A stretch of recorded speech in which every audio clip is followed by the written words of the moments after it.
Potifar foi um oficial de Faraó no tempo em que José, filho de Jacó, foi levado ao Egito. Sua aparição na Bíblia é muito brevemente, mas também um tanto quanto curiosa. E nesse vídeo nós vamos saber tudo o que a Bíblia diz sobre quem foi Potifar. O nome Potifar provavelmente significa a quem Ra deu, no sentido de ter colocado na terra. Ra era o deus Sol cultuado no Antigo Egito. Esse significado vem no entendimento adotado por muitos estudiosos de que o nome Potifar é uma forma abreviada do nome Potífera. Se isso estiver correto, então o oficial de Faraó e o sacerdote da cidade de On, que posteriormente se tornou o sogro de José no Egito, tinha o mesmo nome. Contudo, isso não quer dizer que Potifar e o pai de Asenate, esposa de José, eram a mesma pessoa. De acordo com a Bíblia, Potifar era um egípcio que servia como oficial de Faraó, o rei do Egito, e capitão da guarda.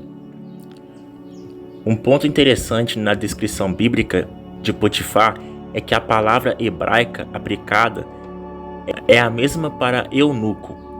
A Bíblia diz muito pouco sobre a sua história. Potifar aparece na história bíblica em contexto com a chegada de José no Egito. A Bíblia diz que os irmãos de José praticaram uma grande maldade contra ele. A Bíblia diz que os irmãos de José sentiam muito ódio e inveja dele e planejavam matá-lo. E horas depois decidiram vendê-lo como escravo e acabaram o vendendo a uma caravana de mercadores ismaelitas que estavam seguindo em direção ao Egito. E foi dessa forma que José foi parar nas terras do Egito. No Egito, Potifar se interessou e comprou José para servir em sua casa. O texto bíblico não informa qual foi o preço que Potifar pagou por José, mas como os ismaelitas tinham comprado José de seus irmãos por 20 siclos de prata, muito provavelmente a quantia paga por Potifar era superior a isso para que os ismaelitas pudessem ter algum lucro. Apesar das circunstâncias, na casa de Potifar, o escravo José prosperou. A Bíblia deixa claro que essa condição improvável se devia ao fato de que o Senhor estava com José. Inclusive, Potifar percebeu que José era um homem abençoado por Deus e o colocou como um tipo de mordomo responsável pela gestão de todos os seus bens. O texto bíblico informa que desde que Potifar deu essa responsabilidade a José, o Senhor abençoou muito a sua casa por amor a ele. A Bíblia diz que Potifar confiava tanto em José que ele não tinha mais de se preocupar com mais nada em sua casa. Na verdade, com José em sua casa, Potifar tinha de se preocupar apenas com seus assuntos mais pessoais. Em Gênesis capítulo 39, versículos 5 ao 6, diz o seguinte: Desde que o deixou cuidando de sua casa e de todos os seus bens, o Senhor abençoou a casa do egípcio por causa de José. A bênção do Senhor estava sobre tudo o que Potifar possuía, tanto em casa como no campo. Assim deixou ele aos cuidados de José tudo o que tinha, e não se preocupava com coisa alguma, exceto com sua própria comida. Mas se por um lado Potifar parecia ter grande estima por José, por outro lado a sua esposa colocou seus olhos sobre José de forma pecaminosa e luxuriosa. A Bíblia diz que José era um homem atraente e de boa aparência. Foi então que a mulher de Potifar começou a cobiçá-lo e a convidá-lo para que ele se deitasse com ela. E a partir desse versículo, nós podemos perceber que Potifar não era bem respeitado pela sua própria esposa dentro de sua própria casa. Mesmo naquele tempo, o adultério já era reconhecido por muitos povos do Antigo Oriente Próximo como uma transgressão muito grave, a ponto de os antigos códigos legais estabelecerem a pena de morte como a punição adequada para os adúlteros. José, no entanto, era um homem muito íntegro e temente a Deus.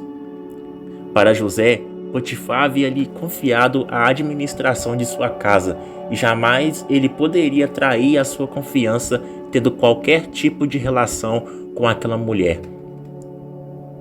Mais do que isso, José sabia que se ele cedesse aos pedidos daquela mulher, ele não só desrespeitaria o seu senhor, como também pecaria contra Deus.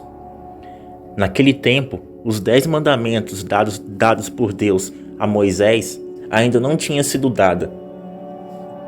Inclusive, essas leis também proíbem o adultério. Mas José andava com Deus e com certeza ele já sabia qual era a sua vontade moral. Mas diante da firmeza de José, a esposa de Potifar não desistiu. Muito pelo contrário, a Bíblia registra que todos os dias ela o convidava para adulterar com ela.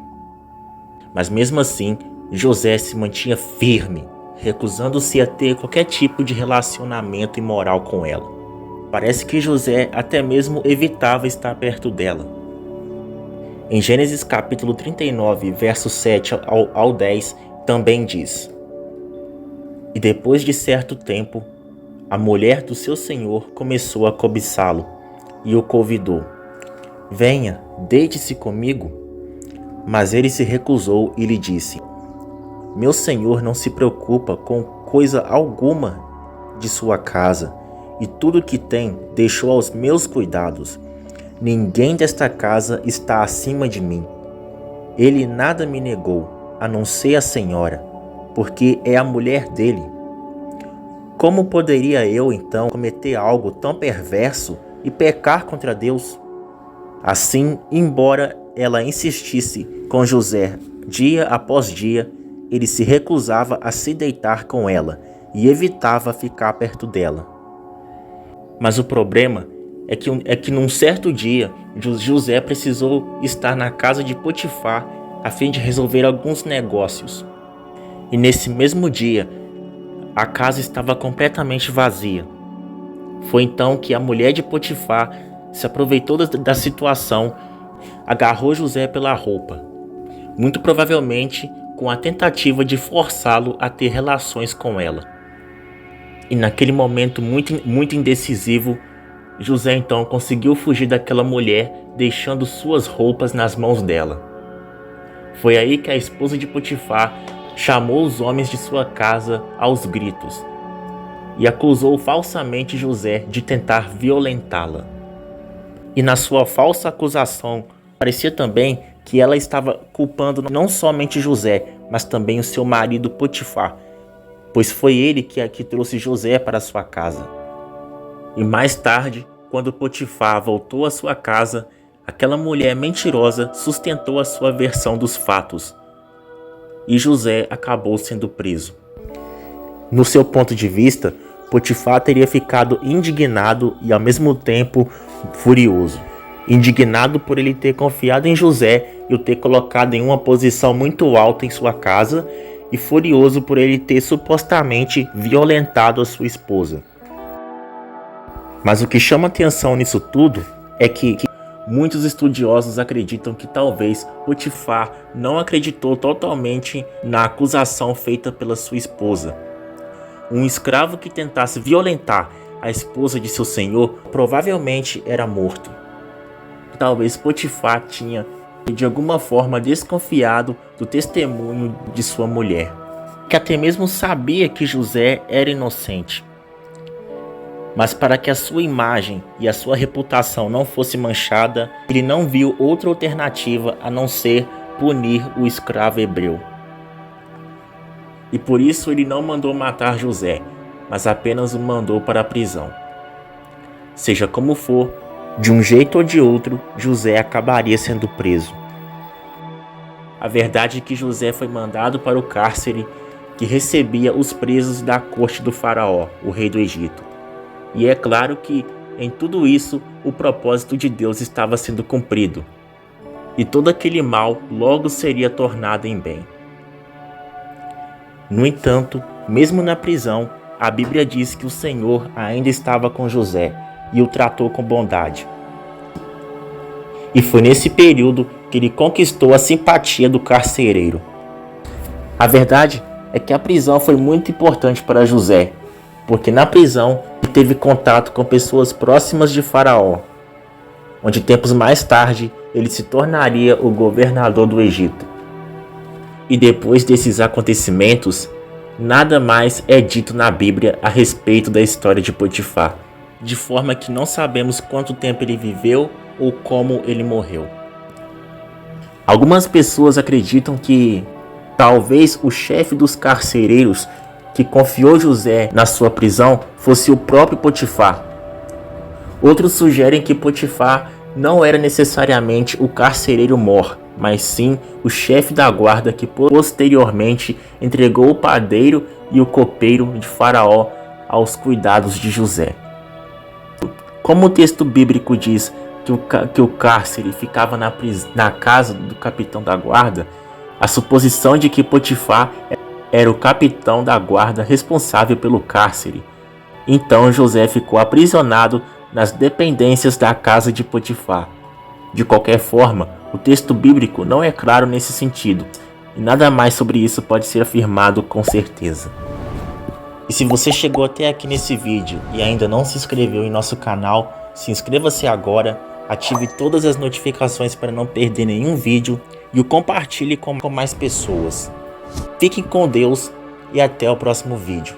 Que Deus te abençoe hoje, amanhã e sempre.